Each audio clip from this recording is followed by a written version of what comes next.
오늘 말씀의 제목은 즐거운 인생이라고 정해 보았습니다. 한 주일 부활주일을 지내고 난 다음에 분명히 우리는 마음의 변화, 심령의 변화를 경험해야 합니다.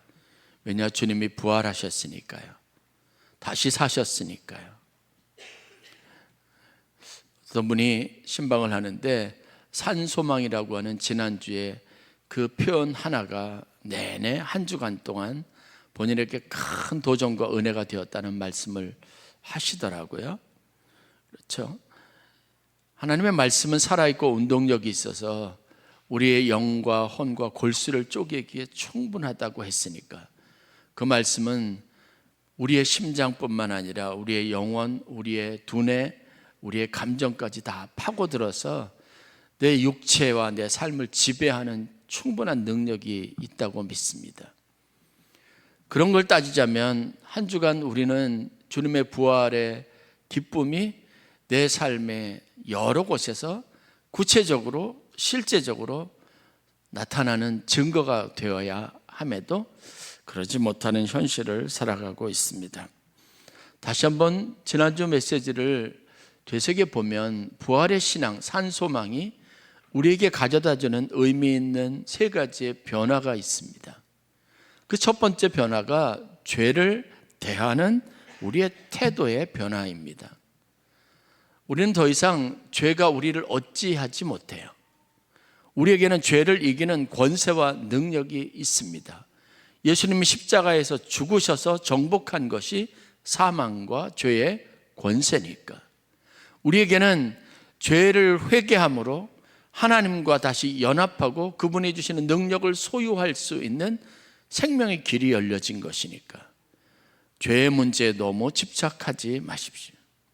여러분들이 어떤 잘못을 저질렀건 그래서 도덕적으로 죄에 대해서 무감각해지라는 게 아니라 죄를 해결할 분명한 열쇠를 가졌다라는 믿음을 가지고 삶을 살아야 합니다. 두 번째는 고난을 대하는 태도예요. 고난에 대한 이해가 달라져야 합니다. 고난을 힘들다, 고통스럽다, 아프다 이렇게 감각적으로만 수용하지 마시고 고난이 내게 가져다 줄 유익을 생각하면서 그것 때문에 아픔을 아픔으로 느끼지 않고 고난 중에도 뭔가 기대감으로 가득 찰 수 있는 삶을 살아가는 방식을 여러분들이 익혀야 합니다. 매를 맞으면서도 어려움을 당하면서도 육체의 질병으로 절망스러운 상황에 있으면서도 왠지 모르게 마음이 설레어지는 이 경험이 여러분들에게 실제된 경험이어야 돼요.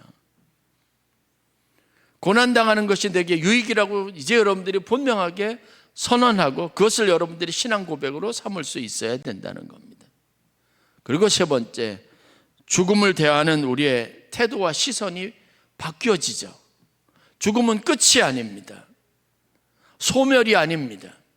죽음은 하늘의 문이 열려지는 거룩한 순간이고 내가 평생 이 땅에 사람의 몸을 입고 살면서 그토록 간절히 바라고 고대하던 시간의 문으로 들어가는 하나님이 약속하신 최고의 축복의 시간인 거니까. 그 사망의 문을 여시고 사망의 권세를 이기신 분이 주님이시니까 내게는 하루하루 늙어만 가는 시간이 아니라 하루하루 주님께로 나아가는 은혜로운 여정이 되는 여러분의 삶에 분명한 정의가 달라지고 이것을 대하는 마음이 태도가 달라지는 실제적인 변화가 있어야 된다는 겁니다. 제가 주일 되면 바빠요. 오늘 아침에도 여러분 보셨지만 이 위에 있다가 내려갔다가 올라왔다가 오늘은 그래도 지난주보다 조금 난데 세례를 하지 않으니까 괜찮아요. 저는 좀 힘들다 그랬는데 제가 신방하고 또 만나는 분들이 저한테 뭐라 그러냐면 목사님이 찬양 인도를 하니까 너무 좋아요 그래요. 나는 힘든데요? 그런데 좋대요. 여러분들은 어떠세요? 괜찮아요? 쭉 할까요? 이대로 쭉. 그래서 그 이야기를 듣고 제 마음이 달라지더라고요. 아, 이게 힘든 일이 아니구나라는 새로운 정의를 갖게 된 거예요.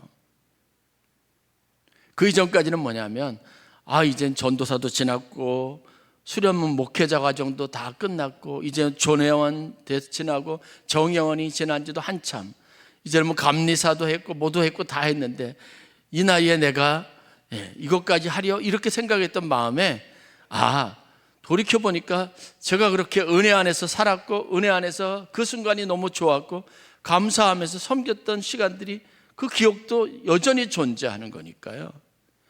삶을 어떻게 바라보고 정의하느냐에 따라서 이 일의 의미가 달라진다는 걸 제가 그렇게 설교했으면서도 정작 제가 조금 힘들다고 하는 것 때문에, 마음의 여유가 없다는 것 때문에, 바빠졌다는 것 때문에 잊어버렸다라고 하는 회개를 좀 했습니다.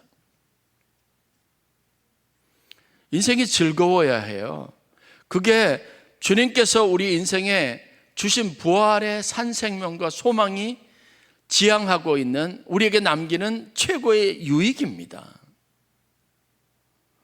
로마서 여러분들 전체를 살펴보는 데 있어서 오늘 우리가 읽었던 로마서 12장 12절이 가지고 있는 독특한 의미가 있어요.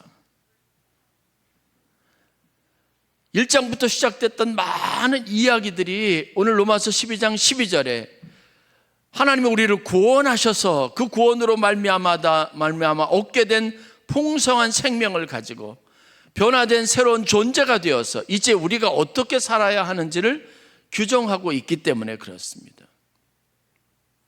그렇게 규정하고 있는 게 뭐냐면 소망 중에 즐거워하라는 거예요. 그런 우리가 품을 수 있는 소망의 앞을, 미래를 굉장히 기대감을 가지고 소망을 가지고 바라볼 수 있고 이해할 수 있는 그런 일들을 주님이, 하나님이 하셨다면 마땅히 그러한 생각을 가지고 우리 앞에 살아갈 날들을 즐겁게 기쁘게 살아야 한다고 말하고 있는 겁니다. 명령이 아니에요. 여러분들에게 전혀 그럴 수 없는 상황인데 그렇게 해야 한다고 당연하게 여러분들에게 감정적으로 호소하는 것도 아니에요. 그럴 만한 충분한 근거를 로마서 1장부터 10장, 11장에 거쳐서 설명했던 사도 바울이 이제 그것 안에서 우리가 스스로를 생각하기에 나는 새로운 피조물이다, 변화된 존재다, 그 생명이 내 안에 심겨졌다라고 알게 하시고, 그렇다면 이제 우리의 삶을 평가하고 생각할 때 옛날처럼 똑같이 생각하지 말고, 불행하다 여기지 말고, 아무리 현실이 우리를 괴롭게 하고 힘든 상황에 변화가 없더라도 우리의 마음가짐은 최소한 달라져야 한다고 말하면서 소망 안에서 하나님이 주신 것들을 기반으로 즐거워하라고 말하고 있기 때문에 그렇습니다. 소망 중에 즐거워하라는 말씀은 단순한 감정 표현을 말하는 게 아니라 십자가와 부활하신 예수 그리스도의 복음의 진리 안에서 우리가 발견할 수 있는 삶의 소망이고 진리입니다. 성도의 기쁨은 환경으로부터 나오는 것이 아니라 그 이상의 하나님의 계획하신 모든 계획과 약속하신 말씀에 비추어서 나오는 영적인 능력이어야 한다고 말하고 있는 겁니다.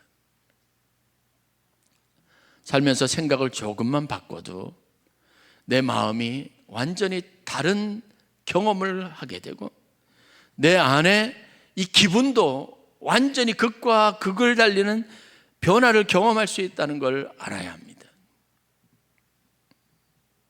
즐거워라고 하는 명령은 여러분의 그렇지 않은데 마치 그런 것처럼 생각하고 여러분의 감정을 조작하라고 하는 그런 고상한 명령이 아닙니다.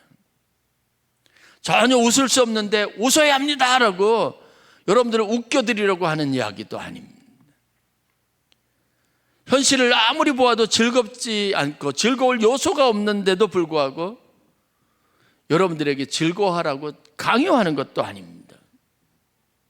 그렇다면 이것은 여러분 무의미한 거예요. 그러나 저는 성경에 실제하는 이야기들과 성경이 우리에게 말하고 있는 원리들의 기준에서 환경과 상황이 전혀 그렇지 않음에도 불구하고 얼마든지 우리는 마음의 즐거움을 가질 수 있고, 아무리 아프고 힘들어도 고통보다는 내 마음에 두신 기쁨에 더 내 감정이 거기에 몰두하고 집중할 수 있게 되고, 나 스스로 내 감정을 가지고 즐겁다라고 말할 수 있다는 걸 여러분들에게 설명해 주려고 하는 겁니다.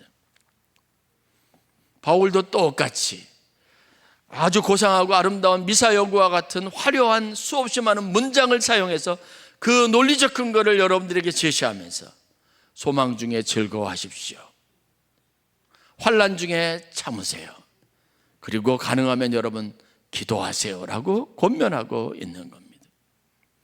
많은 사람들이 믿는 사람들의 그 평안한 모습을 때로는 역겹다고 말하기도 합니다. 저 사람이 미치지 않았다면 저럴 수 없다, 정상적이지 않다고 생각하는 겁니다. 그런데 그거는 여러분 실제 하는 성도들의 삶의 감정이에요. 세상 사람들은 이해할 수 없는데, 나도 설명할 수 없는데 내 마음이 그런 거예요. 그러면 어떻게 해서 이런 즐거움이, 인생을 바라보는 즐거운 또 다른 관점이 생길 수 있을까? 거기에 대해서 여러분들과 함께 나누려고 합니다.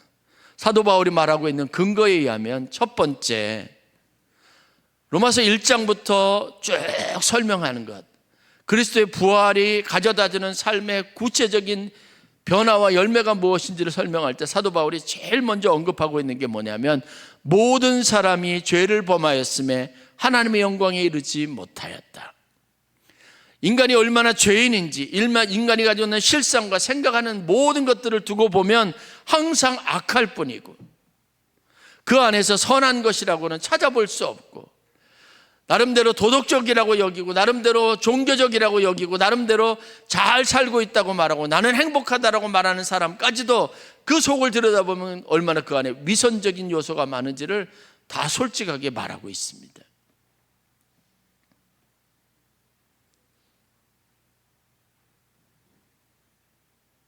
결국은 죄로부터 절대로 벗어날 수 없는 존재가 바로 우리 자신이에요. 여러분들도 아시지 않습니까? 부활주일날 막 그렇게 좋았는데 그 좋았던 순간이 찰나예요, 항상요.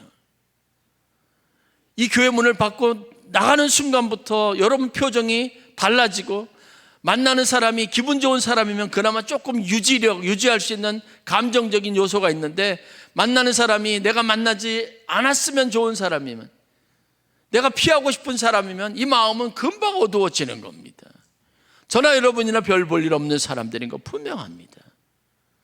막 좋았다가 누가 한마디 했는데 그 말이 내 귀에 거슬리면 마음이 무너지는 게 우리가 가지고 있는 연약한, 인정할 수밖에 없는 사실이에요. 그런데 바울은 이것만 말하지 않아요. 우리 현실의 절망스러운 부분만 말하지 않습니다. 이런 우리를 위해서 그리스도께서 우리의 죄를 위해서, 우리의 연약함을 위해서 죽으셨다.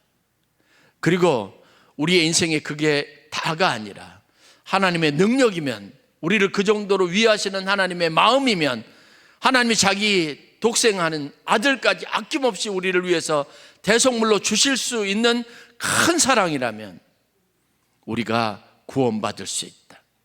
우리도 좀 더 나은, 고상하고 아름다운, 하나님이 기대하시기에 좋은 구원받은 하나님의 자녀가 될 수 있다는 가능성과 사실을 우리에게 이야기해 주는 겁니다. 여러분, 우리가 우리의 의로움으로 구원받았다고 말합니까? 아닙니다. 하나님의 사랑으로, 은혜로 구원받은 겁니다. 그런 내가 나를 어떻게 생각하든 상관하지 않아요. 대신 우리에게 한 가지 조건이 필요한데, 그런 하나님의 사랑이 내 인생에 나를 향해 있다는 걸 믿어야 합니다. 믿음이 아니면 구원을 받을 수 없습니다. 천하의 어떤 것도 우리를 구원할 수 없습니다. 그런 이름도, 그런 사례도 주신 적이 없다고 말하고 있는 겁니다. 예수 그리스도를 믿으면 그 사실을 내 미래에 일어날 일로 내가 아멘하고 받아들이고 품으면, 그 가능성을 내가 내 인생의 새로운 소망으로 품으면 즐거워할 수 있고, 내가 그나마 구원받은 사람이라고 하는 떳떳한 마음을 가지고 사람을 대할 수 있습니다. 이 말이 어렵습니까? 이게 복음입니다.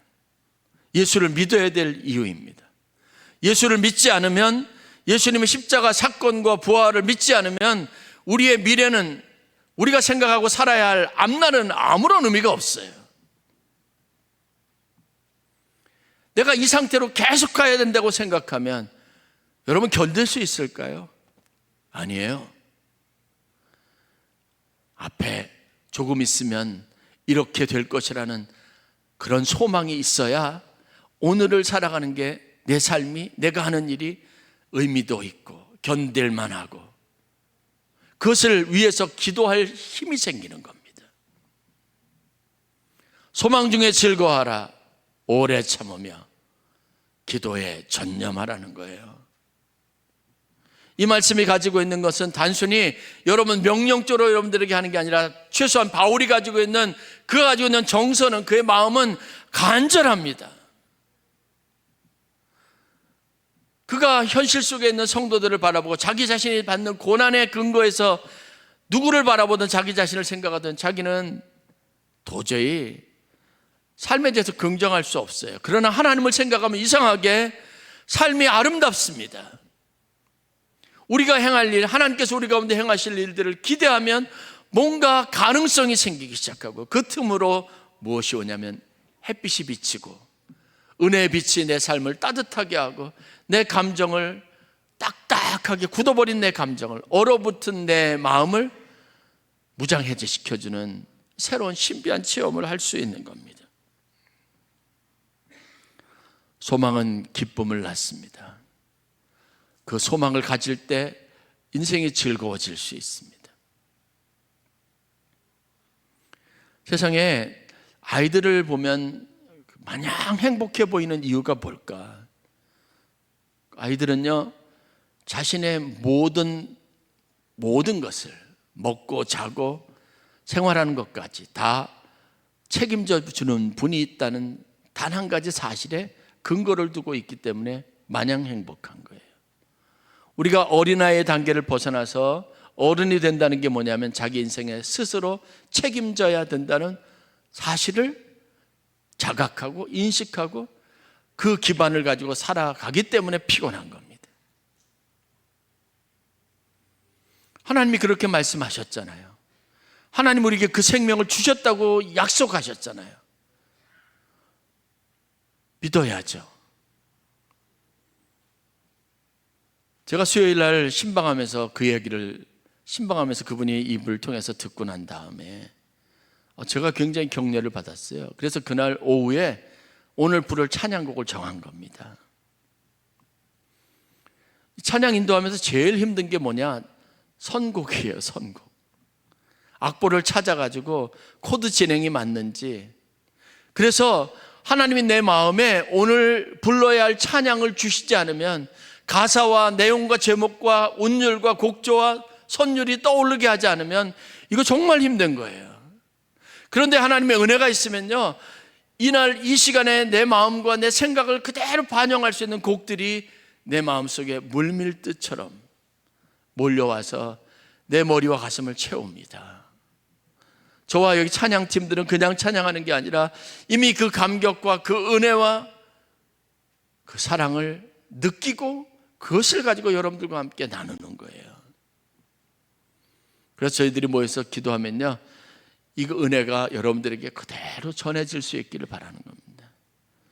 제가 이 앞에서 눈을 감고 여기 주름이 생기는 건 인상 쓰는 게 아니에요. 오해하지 마세요. 제 마음의 간절함을 담아서 여러분들이 그런 똑같은, 최소한 저하고 동일한 마음이 아니라도 이런 것을 묵상하고 이런 은혜를 여러분들 함께 경험했으면 좋겠다는 간절한 기도의 시간입니다.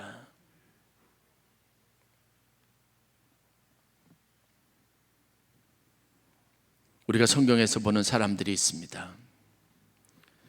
그 사람들이 현실을 부정하고 외면하면서 그들만의 세계를 살았다고 착각하지 마세요. 그 사람들도 똑같이 같은 세계에서 같은 일들과 어려움을 당하고 같은 고통 속에 같은 것을 다 느끼면서 살았던 사람들입니다. 그런데 여러분, 우리가 바라보는 믿음의 조상이라고 하는 사람들, 아브라함도 이삭도 야곱도 요셉도 모세도 다윗도 바울도 다 그런 시간들을 살았으면서도 그들은 무엇인가를 잡는 힘이 있었습니다. 그들의 마음에 늘 언제나 현실을 바라보는 것보다 더 강렬하게 무엇인가를 꿈꾸고 생각하고 그것을 마음에 담을 수 있는 탁월한 능력이 있는데 우리는 이것을 믿음이라고 말합니다. 히브리서 11장에 아브라함을 이야기할 때, 아브라함의 아들 이삭을 이야기할 때, 야곱과 요셉을 이야기할 때, 히브리서 기자가 그들의 삶에서 바라보는 남들과 다를 수 있었던 그 모든 일들을 약속을 성취할 수 있었던 비결이 뭐냐고 스스로 정의하고 있는데 그게 뭔지 아십니까? 믿음으로 아브라함은, 믿음으로 이삭은, 믿음으로 야곱은, 믿음으로 요셉은, 믿음으로 모세는, 믿음으로 바울은 그들에게는 하나님의 말씀을 붙잡는 힘, 즉 믿음이 있었습니다. 남들은 믿을 수 없다고 여겨지는 것이지만 그들에게는 실제하는 하나님의 말씀 안에서 실제하고 성경 안에 존재했었던 당연한 그 수없이 많은 사건과 이야기들과 그들의 삶의 결실과 결과와 열매들에 대한 이해가 있었고, 세상으로는 도저히, 세상적인 감각으로는 도저히 별로 얻을 수 없었던, 그런데 그것 안에서는 얻을 수 있었던 평안과 기쁨과 사랑할 수 있는 마음과 오래 참을 수 있는 인내와 다른 사람들에게 온유할 수 있었던 모든 것들의 기반이 하나님의 말씀과 약속 안에서 우리가 얻을 수 있는 축복이라는 믿음이 있었던 겁니다. 여러분, 믿음이 없다면 하루를 견딜 수 있을까요? 없어요. 우리가 가지고 있는 인간의 내면과 그 실제에 대한 솔직한 고백이 있어야죠. 예수님이 여러분 종교적으로 율법적으로 열심히 있던 사람들을 얼마나 그들의 모순된 것을 잘 말씀하셨는지 아시잖아요. 우리가 믿음 좋다고 아무리 그래봐야 다 소용없어요. 보이지 않는 곳에서 우리는 그렇게 보였던 내가 너무 부끄럽고 창피해서 자괴감이 들어서 견딜 수 없는 거예요. 무너지는 거예요. 우리에게는 여전히 또 다른 현실이 존재합니다. 그게 뭐냐면 하나님과 우리의 인생에 하나님의 계획 안에서 만들어가는 인생이 존재합니다. 요한계시록을 보세요. 세상에는 큰 거대한 공룡과 같은 그 짐승이 날아다니면서요 입에서 불을 뿜어내고 모든 존재하는 것을 다 살라버립니다. 다 태워 죽여버려요. 땅이 갈라집니다. 다 삼켜버립니다. 큰 짐승이 나타나서 마구잡이로 사람들을 미혹하고 사람을 죽여요. 그게 말세의 징조인데 요한계시록은요 그것만 말하지 않습니다. 그때 요한을 통해서 믿는 사람들에게 또 다른 현실이 존재한다는 것을 보여주시고 말씀하셨어요. 그게 뭐냐? 눈을 들어서 하늘을 보고 문을 여니까 하늘 문이 열려지는 그곳에서 하나님이 보좌 위에 앉으셨고 어린 양과 함께 보좌에 앉으셨고 그를 호위하고 있는 7 천사가 있고 24 장로가 보좌하고 있고 천사들이 나팔을 불면서 찬양하고 봉인된 7 촛대가 있는데 그 봉인이 하나하나 떼어지면서 모든 일들이 현실이 되어지는데 가만히 보니까 이게 다 하나님이 계획하신 일이었다는 걸 알게 된 거예요. 그런 일만 닥치는 게 아니에요. 하나님은 끝까지 믿음을 지켰던 14만 4천 명 그 사람들에게 짐승의 표를 받지 않은 사람들에게 그들을 큰 날개 아래 품으시고 보호하시더라는 거예요. 땅이 그들을 다 삼켰는데 하나님의 날개를 펴서 그들을 안전한 곳으로 데려가서 그곳에 있게 하신다는 거예요. 그리고 마지막 날 심지어는 무덤에 갇힌 자까지 호련히 천사의 큰 나팔 소리가 울려질 때 어린 양이신 예수가 나타나고 그가 함성을 지를 때 무덤에 자던 자들까지 다 일어나더라는 거예요. 우리는 볼 수 없죠. 미래의 일이니까요. 근데 그게 하나님의 나라라는 겁니다. 눈앞에 있는 현실만 봐서는 절대로 인간의 한계를 극복할 수 없어요. 하나님의 위대하심을 보시기를 바랍니다. 주를 보라. 우리가 나름대로 천국 가는 차표를 마련하려고 애를 쓸 수도 있어요. 하나님의 구원의 방주에 들려고 노력할 수도 있어요. 그런데 성경은 그 노력이 필요 없다고 말하잖아요. 뭔가 잘해보려고 하는 거 필요 없다고 말하잖아요. 주님이 차장 되시고 주님이 선장 되시니 염려하지 말고 믿기만 하라고 하잖아요. 아무리 현실이 어렵고 미래가 암담하더라도 믿기만 하라고 하잖아요. 너희는 마음에 근심하지 말라. 하나님을 믿으니 또 나를 믿으라. 심지어는 예수님께서 제자들과 함께 이제는 나는 죽으러 간다라고 했어요. 그런데 제자들은 죽으러 가는 현실에 너무 절망했는데 예수님은 그 현상까지도 뭐라고 표현하셨냐면 나는 너희보다 먼저 가서 너희를 위한 처소를 예비하러 간다고 말하셨어요. 그게 우리가 믿어야 될 진실인 겁니다. 소망을 가지라고만 하지 않습니다. 소망 중에 즐거워하라. 소망을 품으면 즐거울 수 있어요. 아무리 현실이 그래도 즐거워할 수 있습니다. 성경에 몇 가지만 말씀드리고 오늘 말씀을 마치겠습니다. 이게 실제 했던 일이니까요. 이런 믿음을 가지고 살면 어떤 일이 일어나고 어떤 차이가 있는지 분명하게 먼저 우리에게 보여준 증인들이 있으니까요. 사도 바울이 주님의 일을 하겠다고 나섰습니다. 그러면 하나님의 보호와 인도하심이 있어야 하고 그에게는 우리가 기대하는 것처럼 좋은 일들이 가득해야 하는데 실제로는 그렇지 않았습니다. 빌립보라고 하는 곳에 갔을 때도 그거는 완벽한 하나님의 인도하심이에요. 자기의 계획 안에 있지 않았던 일을 실행했습니다. 그런데 그곳에 가가지고 복음을 전하다가 결국은 뭐냐 하면 점을 치고 사람들의 미래를 예언해가지고 돈벌이를 하던 여종이 사도 바울을 만나서 변화되고 예수를 믿게 되니까 그 성에서 이 사람들을 이용해가지고 돈벌이를 하던 사람들이 화가 나가지고 사도 바울을 모함해가지고요 군인들을 끌고 가가지고 사람들을 동원해서는 잡아가지고 막 두들겨 팼습니다. 옷이 찢겨지고 온몸에 피멍이 다 들고 피가 났습니다.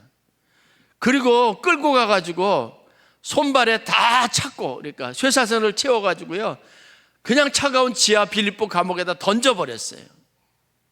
그 정도 되면 너무 아프고 힘들어요. 여러분 손 칼로 하나 베도 너무 아픈데 이 통증이 굉장히 심한데 가시가 있어도 손톱에 그것 때문에 여러분 하루 일이 안 되는데 그렇게 두들겨 맞고 억울한 일을 당하고 그것도 좋은 일을 하다가 완전히 차가운 감옥에 내동댕이 쳤는데 그러면 그 정도 되면 우리는 그냥 난리를 치고 절규하고 고통스러워해야 되는데 희한하게 바울은 또 다른 감각을 가지고 있었던 것 같아요.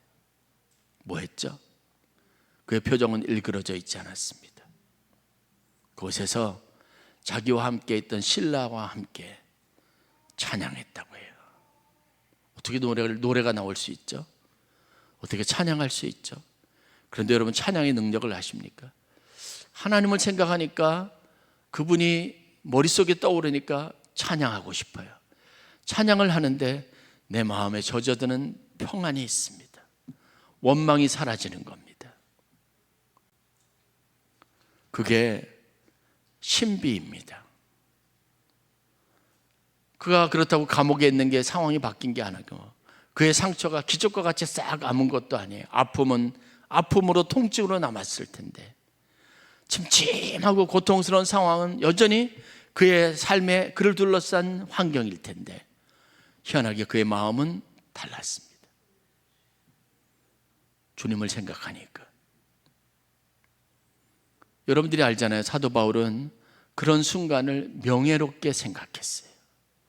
왜냐? 주님이 당한 고난을 나도 당한다. 나도 내게도 이런 흔적을 주시는구나. 그게 우리가 세상을 달게 사는 방식이에요.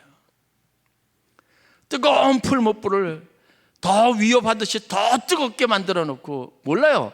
뜨겁는데 그 불이 더 뜨거운지 어떻게 알겠어요. 그런데 7배나 더 뜨겁게 하라 그러고 막 그러면서 뭔가를 막 열심히 불을 떼니까 그 불이 더 뜨겁게 여겨질 수 있는데도 그 뜨거움을 느끼지 않았던 믿는 성도들이 있었어요. 굶주린 사자굴에 던져졌는데도 그 사자가 맹수처럼 사납게 느껴지지 않고 내가 집에서 기르는 애완견처럼 친근하게 여겨졌던 사람도 있어요. 이사야에서 43장에 말하고 있는 게 그거잖아요. 주의 성산에서는 해함도 없고 상함도 없어요.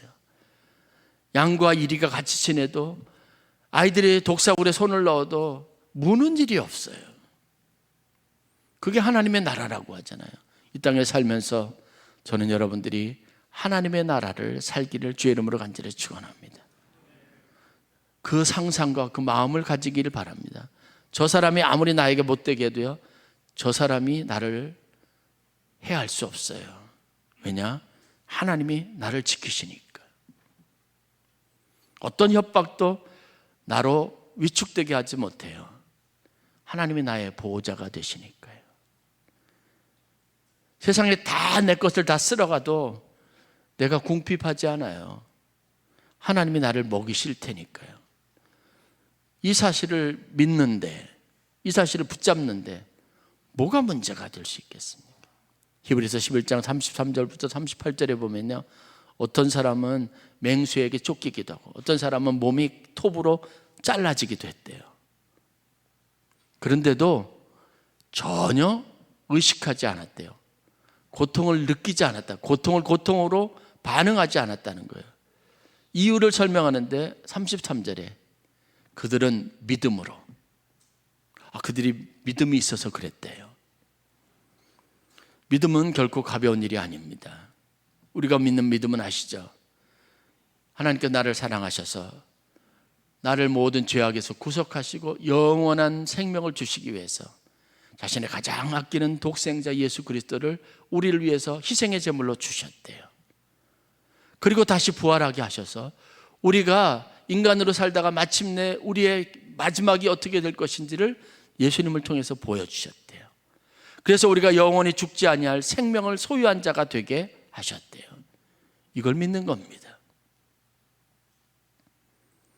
저는 여러분들이 다음에 5가지를 마음에 확고하게 각인했으면 좋겠습니다. 한번 따라해 보세요. 첫째, 더 한번 크게 따라해 보세요. 첫째, 나는 오늘 내 형편보다 하나님의 약속을 더 크게 보겠습니다. 둘째, 나는 눈물의 자리에서도 예배와 기도, 믿음 생활을 포기하지 않겠습니다. 셋째, 나는 나의 기쁨을 감정이 아니라 복음의 진실 위에 두겠습니다. 넷째, 나는 절망을 전염시키는 사람이 아니라 소망을 나누는 성도가 되겠습니다. 다섯째, 나는 부활하신 주님을 바라보며 오늘도 뚜벅뚜벅 살아가겠습니다.